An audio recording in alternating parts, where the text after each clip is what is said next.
Welcome to the Secrets of College Planning. I'm your host, Anthony Uva, and today we're going to get some insight into entrepreneurship, and we're finding out what happens after college. So my guest today is Matt Montellione, and he's the CEO of Roycebrook Media, and welcome to the show. Hey, thanks very much, Anthony. Appreciate it. No problem. So usually I start my guests is where they went to college. So where'd you go? I went to Rampo College up in North Jersey. All right, great. So now, before we get into how you became CEO and the process of it, Sure. Where did you go to high school, and when did you start thinking about college? Is it freshman year? Is it senior year? When did that all start? Yeah, I'll give you the whole rundown. I went to Hillsborough High School, graduated 2005. Honestly, when I was in high school, I wasn't too much concentrated on college. I wasn't doing as well as I probably should have been. I was kind of joking around and wanted to have a good time, and cool kids are doing this, so I definitely kind of fell into a bad way, to be honest with you. So when college time came, all my buddies were going to different colleges and different universities, so at the last possible second, I was like, you know what, let me apply to some, let me try to get in somewhere my friends are going. I just didn't want to be left behind, in all honesty. And of course, it didn't work out because I had, one, applied too late, and two, I didn't do as well as I should have. So I kind of shot myself in the foot there. So I figured the best possible strategy, what my parents recommended, and it was kind of like set in stone at this point, was to go to Raritan Valley Community College for a couple years, try to get my associates, bring up my grades. And I still wasn't really sure what I wanted to do, and probably still aren't today. So I decided, let's do this. And I was so fortunate that Raritan Valley really, I think, set the spark, set me in motion to make the changes that I made in my life. And I just had these amazing professors, in all honesty, that just made me look at the world a little bit differently, opened up my eyes to new possibilities and new ways of thinking. And once I got hooked in the higher education, I was just like, I love it. I want to keep going. I studied really hard. I think I graduated like a 3.9, although it's community college, it's not like Princeton or anything, but Sure. it worked out. So as long as I did good enough to get into the next college, that's what I wanted to do. Right. And it worked out. I was very fortunate. So really, for you, it was senior year. It was all senior year, and boom, everybody else is leaving. What am I doing staying back? Yeah, it was like 3 weeks before senior year let out. I'm like, uh-oh, everyone's going places, and I'm just going to be doing the same thing. Yeah. So that's when it set in that I had made a mistake. So what'd you think about going the community route? Because a lot of kids do that. I think it was phenomenal. Like I said, Raritan Valley, I can't speak to the other community colleges, but Raritan Valley was phenomenal. I had two professors in particular that really just, like I said, changed the way I looked at things and made me see that you can do more. You can be whatever you want. Yeah. Changed the way I thought a bit. And I took a mass communications class that was phenomenal, interpersonal communications, and a couple psychology courses. That's really what geared me towards choosing the major that I did. So now you finish up at Raritan Community College, and you pick Ramapo. Was there any other schools that you were picking, or Ramapo was it? I mean, I applied to Rutgers, I applied to Rider, I had friends at both of those, but when I visited Ramapo, I was like, this is the spot. I knew I wanted to go there. One, it was just a beautiful campus, right next to this gigantic hiking reservation. It was just beautiful. I loved to be outside, and it was really hilly. I was always into riding downhill boards, so I was like, this is perfect. This is the great setup. I love everything about this place. And the other thing that really resonated with me was small class sizes. I was used to that at Raritan, and I really became like friends with my professors. They knew me by name. I could go in and talk to them. Sure. It didn't appeal to me to go into this 300-person class where it's like, is he there? Is he not? I don't really even know. So I knew I wanted the small class sizes, and I thought that was just the way to go. So I was dead set on it. I was so excited when I finally got the acceptance letter. Right. I was like, yes, it happened. Well, good. So now you're at Ramapo. Yep.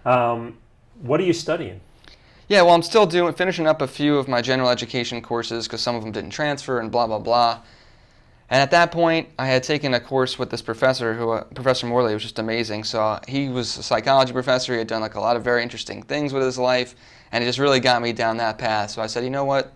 I'm really interested in psychology. I'm not going to be like career focused at this point in time and say, oh, I got to do business or economics or whatever it may be.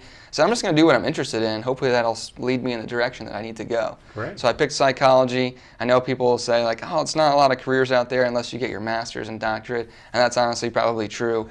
But I never thought I was going to be like a counselor or a psychiatrist, so I just wanted to do what I was interested in, truthfully. Great. So that was the passion to go to school, was just the stuff of what was interesting to you. Definitely. Yeah, good. So now you're there, you're studying all this. When does entrepreneurship and running your own business start to enter your head? I guess it really started when I was like extremely young. I always wanted to do something different. I never really liked working for somebody else. So I guess when it really took over, though, was after college. I graduated college. All my friends are getting these 9-to-5 jobs. I'm looking at it. I'm like, I don't think that's for me right this second. And I was fortunate. I had saved up a little bit of money. I was designing some websites in college and in high school. I taught myself some basic code and some programs that would assist with that. And I decided I wanted to do some traveling. So that's really where it took me. I didn't start this real journey until maybe 3 or 4 years after I had graduated college. Interesting. So now you graduated college. Where are you going, and how did you get to become CEO? Let's see. I'll go through the whole story here. We only have 30 minutes. Okay, of the show, I'll so cut it down. I'm I'm not going to go the whole story. I'll give you like just the highlight reel.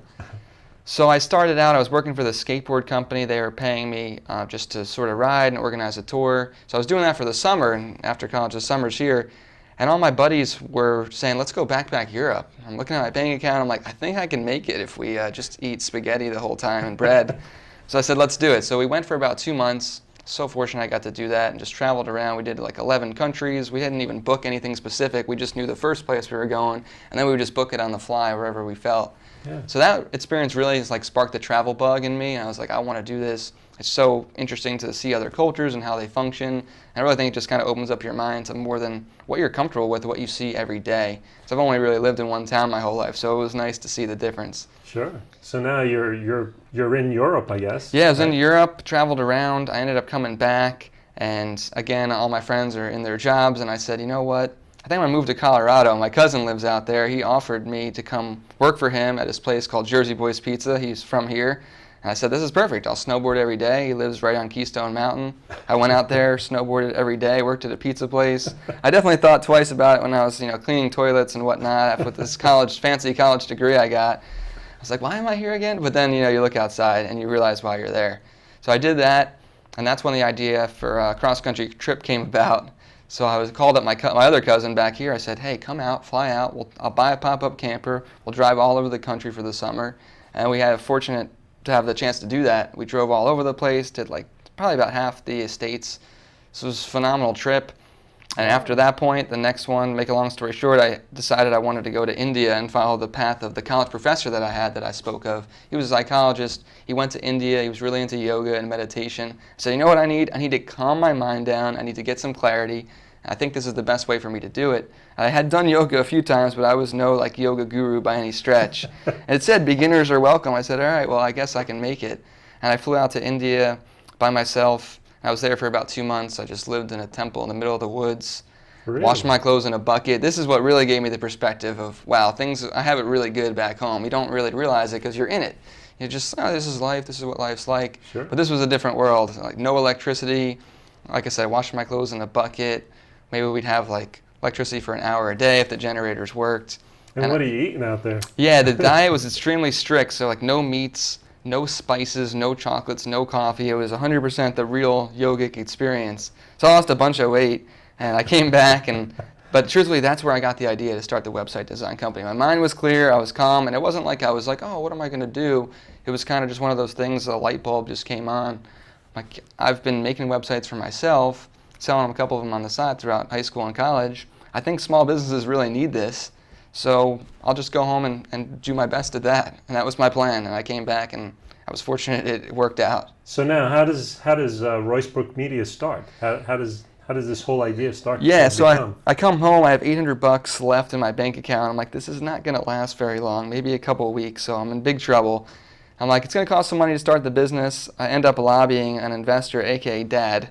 I'm like, yeah, can I borrow a couple grand? So he loans me $2,000 so I can get flyers printed up. Of course, I could do the website myself, so that was no cost. Business cards, logo design, blah, blah, blah, everything that you need.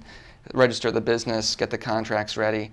And I squeaked by, and I just said, hey, I know a lot of businesses in Hillsborough because I use them all the time. Sure. I've grown up here for 20 years. I think there's a couple owners that will recognize my face if I walk in the door. So I'll just drive to shopping centers, I'll walk in the door, I'll ask to talk to the owner, see if they'll give me 10 minutes of their time, give them a little pitch about what I can do and how I think I can help, and see if we can't close some business this way. And so it starts taking off? So fortunately it started taking off pretty quick, but I learned really fast why there's multiple people running a business and not just one. Because I would have to go there, do the sales, come back to all the work. So I would sell a few things, which was great. I'm like, oh, I'm living the good life, but then I wouldn't be able to get paid again until I finished everything. So there's these big lulls in between, and that's when I decided I need somebody else. I mean, we still wasn't making anything great. Yeah. But a friend of mine who I'd grown up with, his name's Mike, he just was really unhappy with his job. He was a project manager at his job. He liked that part of it, but he just hated what he was doing. So I said, hey, do you want to work for me? I can't really pay you much. I'll pay you a commission of what we make. And he was living at home, and so was I, so it was a possibility. He said, you know what, let's do it. I'll risk it. And I'm really grateful that he did, because Right. without him, it wouldn't have happened the way it has. Right. So now, how long you been doing Roycebrook? I guess we're coming on 3.5 years now. I kept convincing a couple more of my friends to quit their jobs. There's a few more that I wanted, but they were already too far down their path to steal them away. Sure. And then, of course, you run out of friends, so I've been hiring some people, put ads on Craigslist or Monster, and I have a few other people. So I have 5 full-time employees now, and it's a different world than it was 4 years ago. Yeah. So now, just back in college, these kids are in college. Do you advise them on business? Do you advise them on taking psychology? Do you advise what do you advise some of these kids that are thinking about going to college and have that entrepreneurial bug? Is college somewhere where they want to go? I mean, I really think that's probably up to them. They got to follow their heart. I know it's cliche, but you got to do what you think is best. This is the path that I went. I don't think it's for everybody. I think some people prefer to be an employee, and there's nothing wrong with that. You got to do what you like. But if you do have that bug, do you need to go to college? I'm not 100% sure you do, but at the same time, it's great to fall back on because something doesn't work out. At least you have that degree where you can actually get a decent job. Where if you don't, you're kind of in trouble. Yeah. So when you're in college, does college give you any kind of experience? Like, is it social experience? What has college given you when you were there? Definitely social experience and definitely a mind-opening experience. In high school, the teachers have to say a certain thing. They can never sort of break the mold. It's here's the curriculum and you teach it.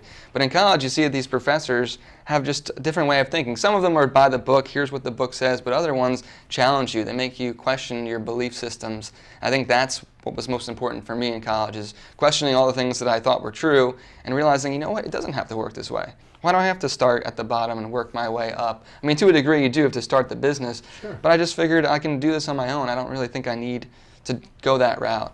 Yeah, so now starting the business, you're starting out at the beginning and your dad giving you money and things like that. What did you learn about starting your own business? Yeah, I learned a lot. I definitely think that a few business courses would have helped in the beginning because you learn by mistakes, which is the only way to, I guess, really learn, some would say. But a business degree, I think, would have been a phenomenal way to go in certain areas, but I don't know if I would have really missed out some of the ways of thinking that I learned. So it's hard to say. If I could have a double major, I guess that would have been cool. But also, I really think that going to seminars, I go to a lot of business seminars now. Yeah. I love them. I love going back in, and it's not like I have a test or anything. The test is life. So I go in and I get to have sort of the experience of the professor, or I should say the teacher, giving his real life experience about how he achieved what he achieved in business, and here's how he did it. And I just love that. It's motivating, it's inspirational, and it's a way to continue your education where you don't have to pay another 20 grand for a master's degree. These things are between $200 and a couple $1,000, and it's usually a week or a weekend. So I love going to seminars. And do you do it just in the New Jersey, New York area, or do you go all over the place? I've been thinking about starting to go all over the place because sometimes, luckily we're in a good area for seminars. A lot of people come here in New Jersey and New York. You've got pretty much everything you need. Sure. But I have been thinking of traveling to ones that I really want to go to that aren't necessarily coming for another year. Yeah. And what type of seminars do you look at when you look at seminars to build your business? Pretty much ones that are focused on entrepreneurial in nature. So I went to the Damon John seminar, the guy from Shark Tank, got to meet him. That was really cool. Learned a lot about how he did what he did, and his advisors, of course, taught most of the courses, and people that he works with and people that he's mentored. And then I went to a real estate one. I mean, I'll go to anything. I just want to learn about business and how people have done what they did. It doesn't even have to be that specific. I just enjoy it. So this is coming from someone in high school that you were just having a good time in high school. Yeah. You didn't want to learn anything. Now all of a sudden you want to learn everything. Yeah, it's weird how it flips. Yeah. I guess when you're told what you have to learn in this very strict rubric of XYZ, ABC, you take the test, it's just boring. I thought. I just had no interest in it. Yeah. So what kind of mentality do you have to have as an entrepreneur? I really believe You have to believe in yourself. You have to believe you can do it. You have to be just focused 100% of the time. So I do a lot of like meditation, visualization. I think that's one of the biggest tools ever. I know athletes use it. I think a lot of entrepreneurs use it. And anyone can use it in their daily life. You have a goal you want to achieve. I truly believe if you visualize it and you act as if it were true and you just go towards it, don't let anyone tell you or let any of the outside voices say that's impossible or your head's in the clouds, you're dreaming. Everybody who ever achieved anything great, they didn't know how they were going to do it. They just knew they were going to do it. Yeah. And I really try to take that philosophy and run with it. Now, do your parents ever get involved in all this? Were they involved when you were going to college? Were they involved with this entrepreneurship? You were saying just giving you money. I mean, a lot of parents out there, that's a lot of their job is to give money to their kids. Yep. So what involvement did they have, and what did they have in your life from high school all the way through till today? Sure. Yeah, my parents have been extremely supportive. I love them with all my heart. They've always supported me, even though I've had what seem to be somewhat crazy or offbeat ideas going forward. So I really do appreciate that because I know some friends of mine, not necessarily my close friends, a lot of my close friends' parents are great, but I've seen it where it's like they're pressuring them. They should become this, you should be a CPA, you should be XYZ, you should come work for my company because I'm the boss. Whatever it is, it's tough when people are trying to pressure you to go a certain route, but my parents never really pressured me. They never really told me do this or do that. They're always supportive, and of course I think in the beginning when I said, oh yeah, I'm starting my own business, I'm a psychology major, they're like, yeah, okay, we'll see. You're gonna be living in our basement for a while, which I'm sure they were thinking. They never said that out loud, but I have a feeling that's what they were thinking. But they've never said anything. That they're just proud of me, and I appreciate the fact that they didn't try to guide me in a certain direction. I think some kids need that. I don't think that's like a one-size-fits-all. Parents never tell your kids what to do. I'm not saying that. I'm just saying that that's what worked for me, and I'm happy they did it that way. Great. Now, do you have brothers and sisters? Did they go a normal route? I have a sister, and no, she didn't either. She's 25, and she just took a different route too. She did the normal thing to start. Mm-hmm. So she decided she got out of college and she was able to land a job at like a banking association, pretty good pay, but quickly she's like, this is not for me. She wanted to do her own thing. She went back to school for like life coaching, success coaching, wow. And she did a course like that in New York City, one of the big programs, and now she does that. That's her job. And she's actually moving to Connecticut, she just found out, which is great because she has the flexibility that she can move. Her boyfriend got a great job in Connecticut. Yeah. And if you have this normal job, it's like, what do I do? Do we stay together? You go apart? So it's fortunate she can just pick up and move and she's gone. Interesting how you both have life success and coaching and both doing it, but one is doing it as a profession and one is doing it in more of a company atmosphere. Yeah. And creating something. Yeah, I definitely attribute that partly. It's just, we rub off on one another. We both have that mindset, I think, growing up.